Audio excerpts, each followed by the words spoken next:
closed my eyes, I took a drink.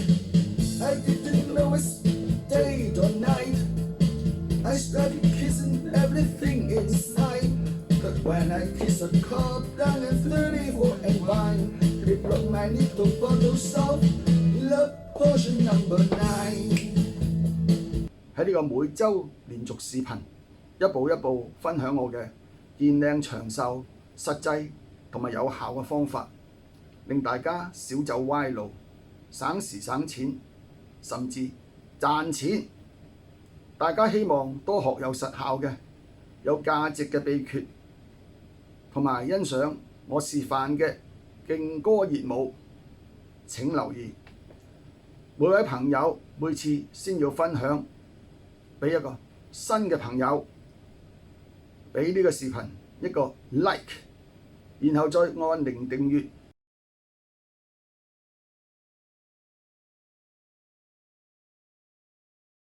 大家好，又見面啦！因為增加咗好多新嘅觀眾朋友，我再次介紹自己，我係香港特區嘅梁永石。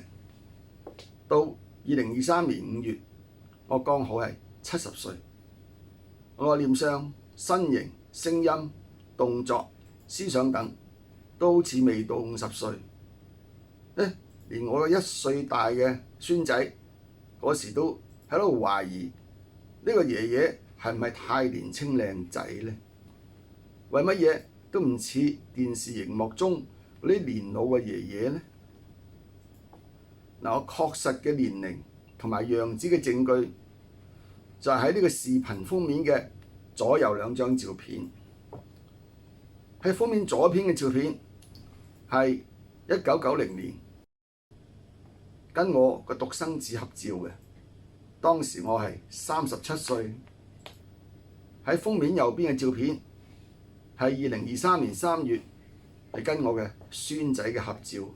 呢一年我係70歲，隔咗33年，你話邊張相嘅我睇起嚟係更靚仔呢？我呢個視頻係2023年4月拍嘅，我係凍齡啊，呢個係逆齡生長。觀眾朋友，你哋自己決定啦。繼續上回嘅睡眠環節，呢一回係介紹自我催眠嘅方法，其中一種係適用喺運動不足嘅人士。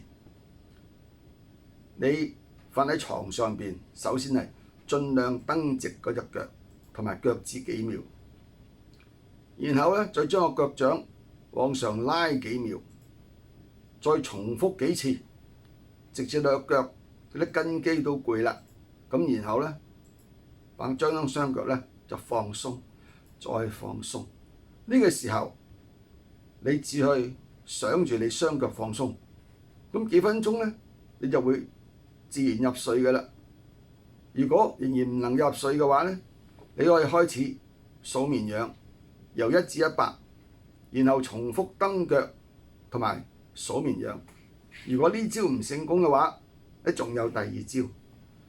另一種係自我催眠嘅方法，適用喺腦筋運用唔足嘅人士，特別係有啲興奮同埋未有睡意時，係更難入睡。其實大腦嘅終點位置係有管控生理時鐘嘅器官，叫做松果體。佢亦都係一個人嘅第3隻眼睛。當佢感到陽光、燈光，都會指令人醒過嚟，或者係保持清醒。所以能夠把所有嘅燈都熄咗佢，將啲窗簾放咗落嚟，係比較容易入睡嘅，同埋唔俾清晨嘅陽光照醒你。當你催眠自己時，幻想自己揾到大腦中嘅一個松果體，然後又幻想自己將松果體裏邊嘅血慢慢咁流到腳底。約個幾分鐘之後就會自然入睡嘅啦。用咗2招都唔奏效，你可以起身睇睇書本雜誌，直至到有睡意先再去瞓。如果因為心事太多而唔能夠入睡或者含睡嘅，唔使擔心，下一晚會自然睡得好嘅。其實人能唔能夠容易入睡係同心理同埋生理係有好大關係嘅。俗語話得好，龍床都不及狗鬥，即係喺心理上同埋感覺上係瞬間唔能夠接受新嘅環境，會令人難以入睡。我每次外出旅行，第一晚酒店都係難以入睡嘅，係因為嗰一日部分嘅時間都係坐喺飛機、火車或者等候中，都冇正常工作或者運動，所以根本就唔攰，咁就難以入睡啦。但係第二晚嘅酒店通常都會好容易入睡同埋含睡嘅。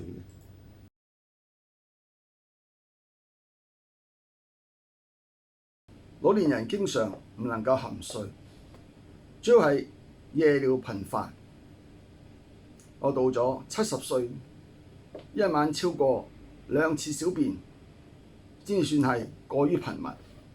我喺65至到67歲半嘅時候，曾經一晚係有4至5次嘅夜尿。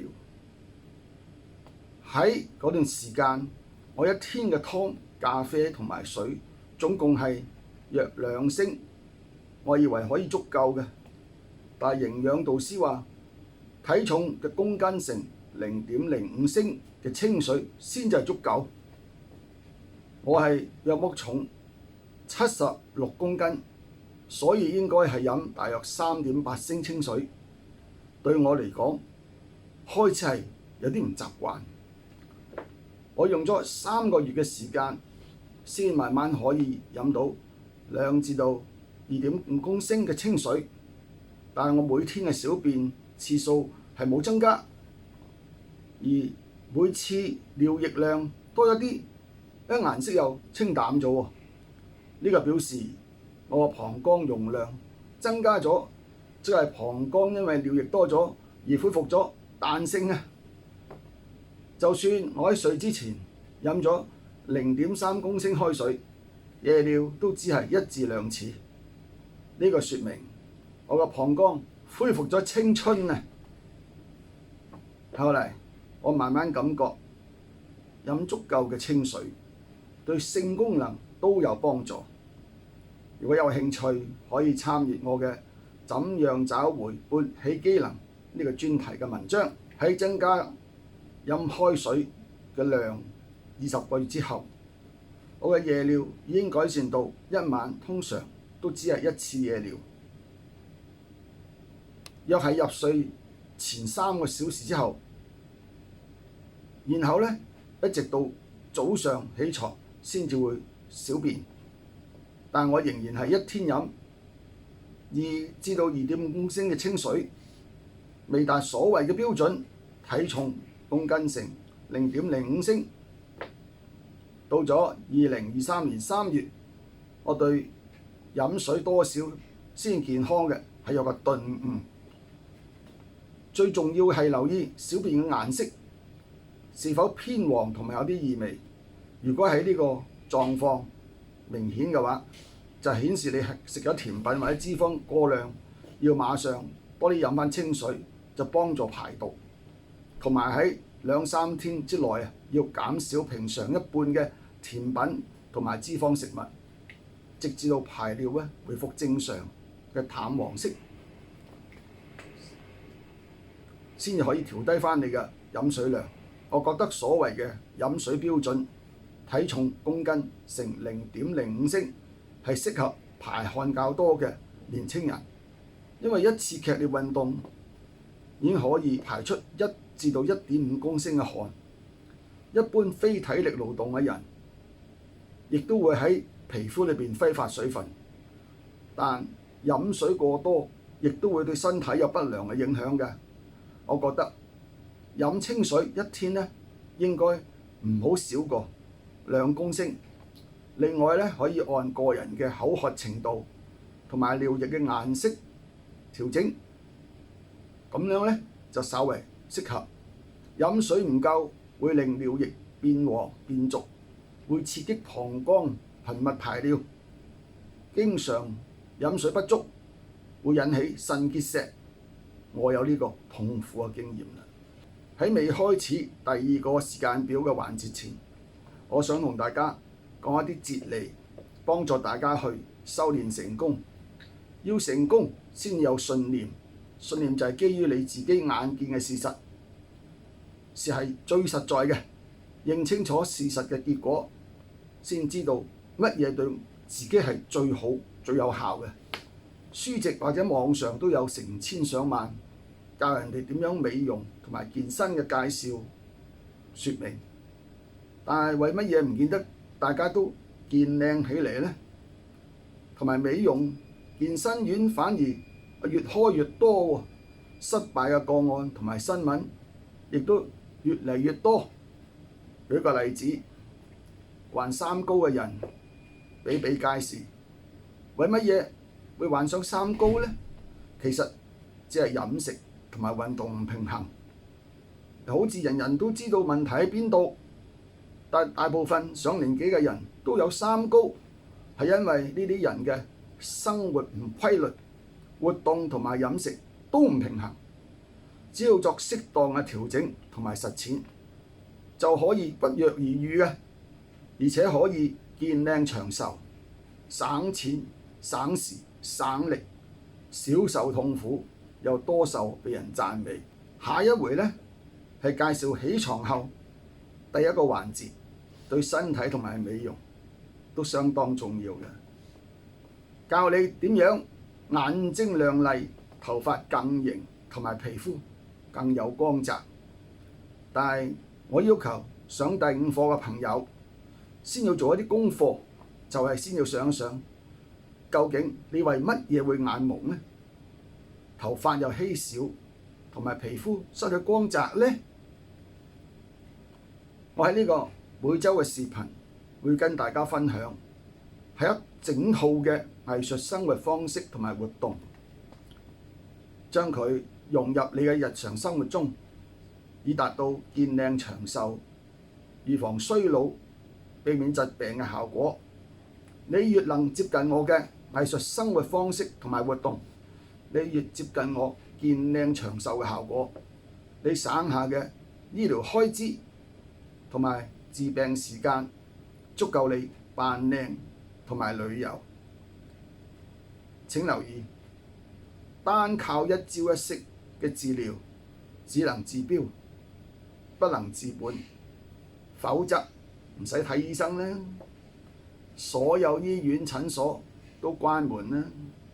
但係我嘅藝術生活係一個自我修練心神嘅方法，所以我係絕少患病同埋住醫院嘅。千言萬語不如眼見為實，耳聞為準。請先欣賞我嘅歌舞視頻，從我嘅聲色藝去目測我嘅年齡同埋靈活度。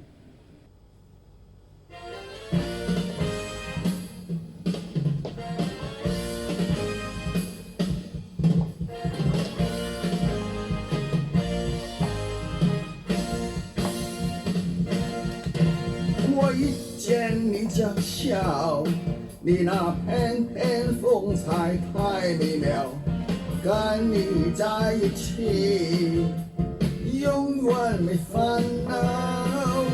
我一見你嬌俏，你那談吐舉止使人迷繞，跟你在一起。我已經研究歌唱、聲樂同埋實驗咗15年，可能你亦都聽出我呢方面嘅突破，日後再專題介紹。當然要做到呢啲唔可能一步到位，我將會喺呢個每週連續視頻一步一步分享我嘅健靚長壽實際同埋有效嘅方法，令大家少走歪路，省時省錢，甚至賺錢。大家希望多學有實效嘅、有價值嘅秘訣，同埋欣賞我示範嘅勁歌熱舞。請留意。每位朋友每次先要分享俾一個新嘅朋友，俾呢個視頻一個 like， 然後再按鈴訂閱。當我哋收到你嘅分享同埋 like， 你嘅訂閱先至會有效嘅。錯過咗係你嘅損失。